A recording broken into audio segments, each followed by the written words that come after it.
बिस्मिल्लाहिर्रहमानिर्रहीम बिस्मिल्लाहिर्रहमानिर्रहीम। Class first year chapter number 1 numerical question chapter number 1 स्टेशियोमेट्री। सवाल नंबर 1 पेज नंबर 19। यहाँ पर हमारे पास क्या लिखा हुआ है, calculate the number of moles and molecule. मतलब नंबर ऑफ़ मोल मालूम करना है आपको और मॉलिक्यूल्स मालूम करना है। और आपके पास दो सवाल हैं, दो पार्ट हैं, दो सवाल हैं। एक सवाल है 38 ग्राम ऑफ कार्बन डाइसल्फाइड का मोल्स और मॉलिक्यूल निकालना है। और दूसरा सवाल है 68.4 ग्राम ऑफ सक्रोस, इसका निकालना है आपको। दोनों का निकालना है, मोल एंड मॉलिक्यूल्स। आपको क्या करना है, आपको जो है सबसे पहले 76 ग्राम ऑफ कार्बन डाइसल्फाइड लिखना है। वो किसके बराबर है, 1 मोल के बराबर। इसी तरह 1 ग्राम जो है, 1 ग्राम ऑफ कार्बन डाइसल्फाइड जो है इक्वल है 1 मोल ऑफ कार्बन डाइसल्फाइड के। तो 38 ग्राम जो है हमारे पास कहाँ से आया, सवाल में हमारे पास गिवन था। 38 ग्राम ऑफ सल्फ़र जो है वो हमें क्या कितने अमाउंट देगी वो हमें पता लगाना है। तो 76 ग्राम जो है हमारे पास जो है ये इसका मोल होगा। आपके पास जो है 76 ग्राम कहाँ से आया, 76 ग्राम आपने मोलर मास निकाला है। मोलर मास आप कैसे निकालते हैं आपको पता है। आपने क्या करना है, कार्बन डाइसल्फाइड का मोलर मास निकालना है आपने। ठीक है, मोलर मास निकालने के लिए एम लिख रही हूँ मैं, पूरा नहीं लिख रही। कार्बन का एटॉमिक मास 12 है, सल्फ़र का 32 को जब आप 2 टाइम करोगे तो 64 आएगा। फिर आपने क्या करना है, यहाँ पर प्लस की निशानी आती बीच में। 12 प्लस 64 को जब आप सम करोगे तो आपके पास आएगा 76। 76 आपके पास मौजूद है, ये रहा यहाँ पर, ये रहा 76 ग्राम ऑफ कार्बन डाइसल्फाइड जो आपके पास सवाल में आपके पास कार्बन डाइसल्फाइड था, उसका मोलर मास निकाला। और जो सवाल में आपके पास गिवन था वो 38 ग्राम था। 38 ग्राम जो है हमें 38 ग्राम ऑफ कार्बन डाइसल्फाइड से हमें कितने ग्राम मिल रहे हैं। तो हमने जो है इसको क्या किया, डिवाइड किया। हमने क्या किया, इसे हमने लिखा 1 मोल 76 ग्राम को डिवाइड किया। तो हाँ, और उसके साथ डिवाइड करने के बाद 1/76 को मल्टीप्लाई किया किससे, 38 से। 38 कौन सा, ये वाला जो आपके पास 38 ग्राम ऑफ सल्फ़र गिवन है सवाल में। जब आपने इसको इससे डिवाइड और मल्टीप्लाई किया तो आपके पास जो आंसर आ रहा है वो आंसर आ रहा है आपके पास 0.5 मोल्स ऑफ कार्बन डाइसल्फाइड। तो अभी आपको सिर्फ मोल फाइंड हुआ है। दो चीज़ें पूछ रहा था, एक तो मोल पूछ रहा था सवाल में और एक मॉलिक्यूल पूछ रहा था। सवाल में आपके पास क्या पूछ रहा था, सवाल में वो बोल रहा था कि आपने मोल मालूम करना है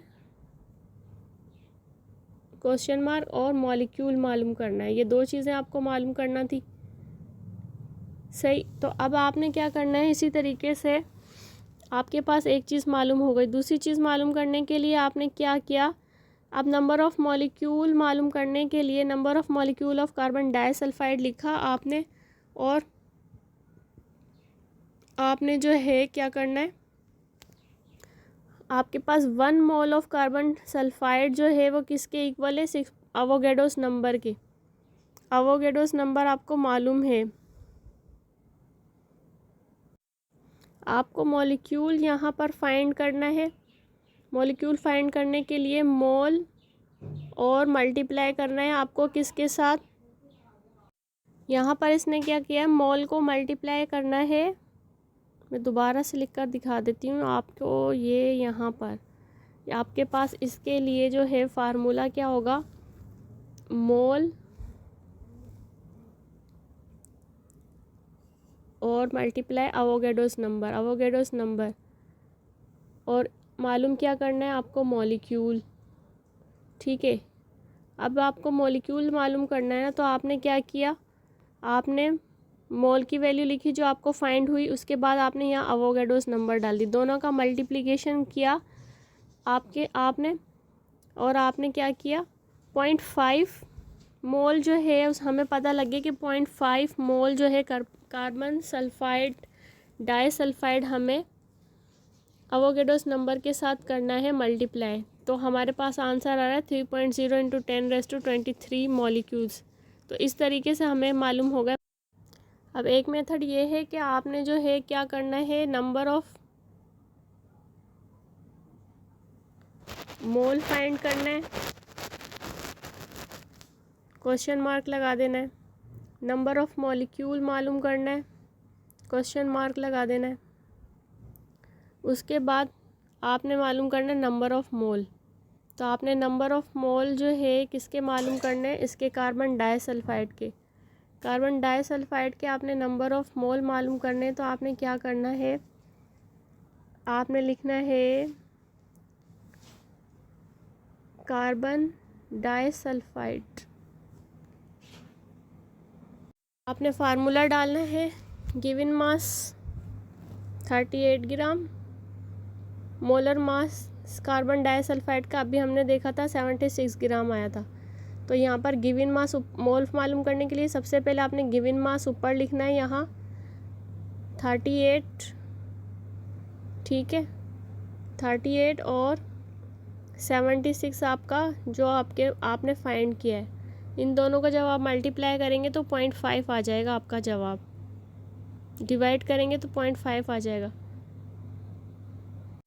आपने लिखना है mole of carbon disulphide find किया और आपने जब इन दोनों को आपस में डिवाइड किया तो आपके पास इन दोनों का आंसर आएगा 0.5। इसी तरीके से फिर आपने इसका मॉलिक्यूल मालूम करना है। मॉलिक्यूल मालूम करने के लिए आप क्या करेंगे,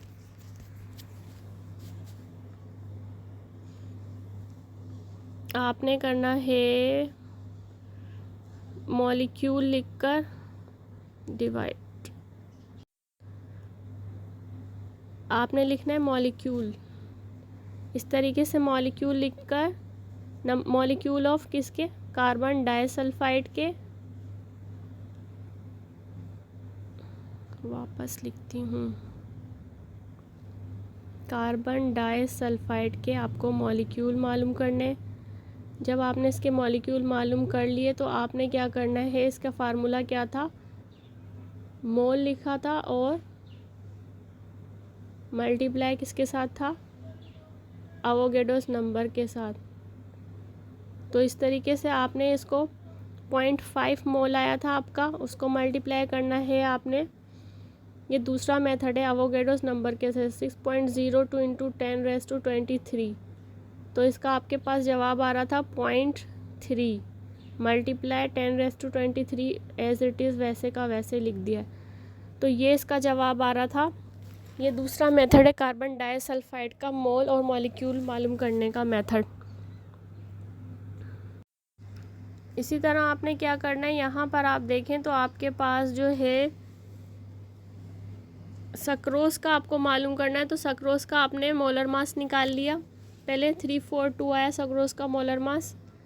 मोल जो है मोल ऑफ सक्रोज बराबर है 1 मोल के, तो 1 ग्राम जो है सक्रोज जो है वो 1 मोल देगी, तो इसलिए 1 डिवाइडेड बाय 342 लिखा। अब 684 आपके पास जो है कहाँ था, 684 आपके पास सवाल में गिवन था। आपके पास जो मोलर मास मालूम हुआ था आपको, आपने उसके साथ इसको डिवाइड 1 मोल के साथ आपने ये लिखा हुआ 1 मोल को आपने करना है डिवाइड किसके साथ, 342 के साथ। 342 क्या है, मोलर मास है। और गिवन सब आपके पास जो गिवन मास था वो ये यहाँ पर 68.4 है। इन दोनों को डिवाइड और मल्टीप्लाई करने पर आपका आंसर क्या आ रहा है, इन दोनों को डिवाइड और मल्टीप्लाई करने पर आपका आंसर आ रहा है 0.2 मोल। फिर उसके बाद बोल रहा है नंबर ऑफ़ मॉलिक्यूल मालूम करें। तो नंबर ऑफ़ मॉलिक्यूल मालूम करने के लिए मैंने आपको पहले ही बता दिया था कि नंबर ऑफ़ मॉलिक्यूल मालूम करने के लिए यहाँ पर आपके पास मोल को मल्टीप्लाई करना है आपने अवोगाड्रोस नंबर के साथ। तो मोल आपके पास ऊपर आपने सवाल में फाइंड किया था, क्या कह रहा है, 1 मोल जो है आपके पास सक्रोस में कंटेन है 6.2 मोल किसके, अवोगाड्रोस नंबर के। तो 0.2 मोल जो है उसमें भी उतने ही नंबर होंगे, तो इनका मल्टीप्लाई करके दिखाया। फिर आया 1.20 इंटू 10⁻23 मॉलिक्यूल्स। तो इस तरीके से आपकी ये वाली प्रॉब्लम हो गई। इसी मेथड से आपको जो मोल, एक दूसरा मेथड बताया है, मोल, पहले मोल मालूम करेंगे, मॉलिक्यूल मालूम करेंगे, ये स्टोइचियोमेट्री मेथड है, और वो दूसरा मोल वाला मेथड है। दूसरे मेथड में आपने मोल मालूम करने के लिए क्या करना है, गिवन मास और मोलर मास को डिवाइड करना है, और जो दूसरा फार्मूला था इसका मॉलिक्यूल मालूम करने के लिए, तो आपने मॉलिक्यूल इज इक्वल टू मोल, और क्या करना है, मॉलिक्यूल इज इक्वल टू